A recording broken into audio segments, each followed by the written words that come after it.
বিভেদ ভাবি না শব্দ বাউল কবি গান কত মহি বাউল কবি। অগ্নিগর্ভ বাংলাদেশ এক কাপড়ে সপরিবারে ঘর ছাড়া শিল্পী সঙ্গীত স্রষ্টা রাহুল আনন্দ।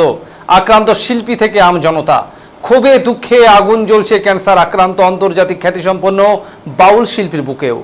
গান বেঁধে হিংসা বন্ধ করে বিশ্ব শান্তির বার্তা বাউল সম্রাট লোকশিল্পী গবেষক তরণী সেন মহন্তর।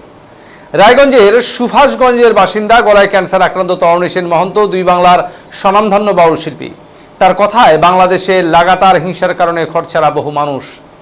শিল্পী রাহুল আনন্দের স্টুডিও সংগ্রহ করা লোকবাদ্যযন্ত্র ভেঙে পুড়িয়ে নষ্ট করে দেওয়া হয়েছে। প্রাণ ভয়ে সপরিবারে এক কাপড়ে ঘর ছেড়েছেন রাহুল। তারপরও কি প্রাণ কাঁদবে না? এপারের শিল্পীদের গলায় ক্যান্সার আর শরীরে একাধিক রোগ বাসা বেঁধেছে তা সত্ত্বেও কাঁপা কাঁপা কণ্ঠে এক বুক কষ্ট নিয়ে শান্তির বার্তায় হাতে একতারা বাজিয়ে গান গাইছেন তরণীবাবু। পাশাপাশি আজ 22 শ্রাবণ কবিগুরুর প্রয়াণ দিবসে যখন বিশ্বকবিকে স্মরণ করছে ভারত সহ অন্যান্য দেশ, তখন বাংলাদেশের অশান্তির জেরে কবিগুরুর সোনার বাংলা আজ ভস্মীভূত। আর আজ তা যেন মনে যথেষ্ট নাড়া দিচ্ছে এপারের সমস্ত কবি বাউল শিল্পীদের বলে তার দাবি। সবার উপরে মানুষ সত্য বলে তার গান দিয়েই শান্তির বার্তা ছড়িয়ে দিতে চাইছেন এই বাউল শিল্পী। শুধু তাই নয়, ক্যান্সারের মতো মারণ রোগের যন্ত্রণার চাইতেও সোনার বাংলার যন্ত্রণা যেন আরও অনেক গভীর বলেই মনে করেন শতর্থ এই বাউল শিল্পী। শান্ত হোক বাংলাদেশ, হাল ফিরুক শান্তি, অশ্রু সজল চোখে গানে গানে এখন এই আবেদনই করছেন এই প্রবীণ বাউল শিল্পী।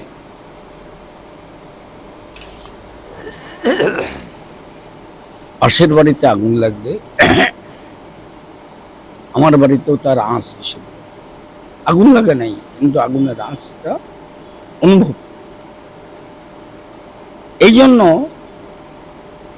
আমরা যারা বাংলার সংস্কৃতির গান করি, সম্প্রচার করি, তারা প্রত্যেককেই সিংহভাগ শিল্পী সম্প্রীতি কামী, সংহতিবাদী।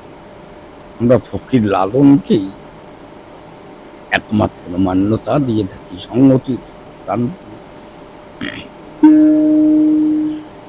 ওই বাংলা জ্বলছে মাত্র 28শে জানুয়ারিতেও আমি বাংলাদেশ চারণ কবি সমিতির সম্মেলনে মোহাম্মদ কুদ্দুস আলী সাহেবের আহ্বানে বাংলাদেশ দিনাজপুরে আমি বিরলে ওই শালবাগানে গান গাইতে।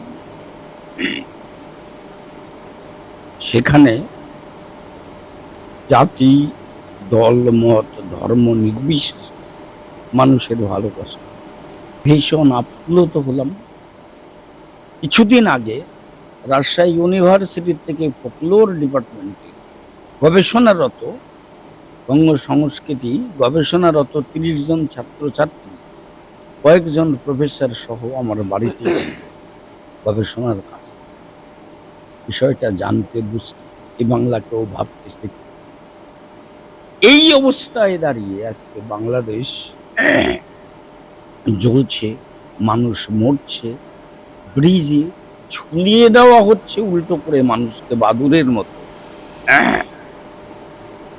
এখনো আমি পীড়িত মানুষ, ব্যথিত মানুষ হলেও, আমি রোগী ক্যান্সারের, তা সত্ত্বেও এটা দেখে চুপে বসে থাকা মানেই হলো মানবতার অপমান। বাঞ্ছি, এটা আমার কর্তব্যের মধ্যে পড়ে। কারো দ্বারা প্ররোচিত হয়ে আমি প্রচারে আসিনি। আপনাদের মাধ্যমে আমি আমার আহ্বানটা বিশ্ব শান্তির পক্ষে ছড়িয়ে দিই। রবীন্দ্রনাথ নজরুল আমাদের বাংলার কবি, আমরা এক বাংলায় ভাবতাম। আজকে যে রূপ আমরা বাংলাদেশে দেখতে পাচ্ছি, মনে হচ্ছে কবে ঠিক হবে, কি বার্তা দেবে? এটা একেবারেই আমার আজ অজানা কবে শান্তি ফিরে আসবে, কিন্তু শান্তি ফিরতে বাধ্য হবে উগ্র মৌলবাদী যখন দেখবে বহুমুখী বহুরূপী সমস্যার সম্মুখীন এটা হতে পারে। শত্রুকেও খুব প্রয়োজন হয়, মিত্র তো মিত্রই। তাই আমি বলতে চাই যে এই যে কাজগুলো হচ্ছে এগুলো উগ্র মৌলবাদী ব্যক্তিত্ব মস্তিষ্কের প্রতিফলন ঘটছে তাদের কর্মকাণ্ডের মধ্যে। মেয়েদেরকে লাঞ্ছিত করা হচ্ছে, সংখ্যালঘুদের পীড়িত করা হচ্ছে, ঘর বাড়ি জ্বালিয়ে দেওয়া হচ্ছে, এমনকি আপন জাতি মুসলিম সম্প্রদায়ের শিল্পীরা পর্যন্ত তারা নিজের যন্ত্র এবং কণ্ঠের সুর হারা হচ্ছে। উপরের বহু শিল্পী আমাকে ফোন করছে, কত মুসলিম বন্ধুরা আমাদের বাংলাদেশে আছে, কারণের এই অবস্থা। আমি বললাম কিচ্ছু করার নাই, সকলে সম্প্রীতির বার্তা বিশ্ব শান্তির পক্ষে ছড়িয়ে দেয়। আমরা সবাই আছি, প্রয়োজন হলে 2-2.5 লক্ষ নথিভুক্ত পশ্চিম বাংলায় বাংলা সংস্কৃতির শিল্পী আছে এবং সহশিল্পী আছে।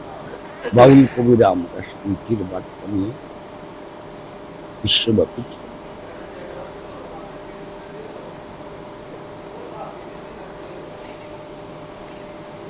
ওপার বাংলা জ্বলছে, তার আঁচ এপার বাংলাতেও দগ্ধ করছে শিল্পীদের।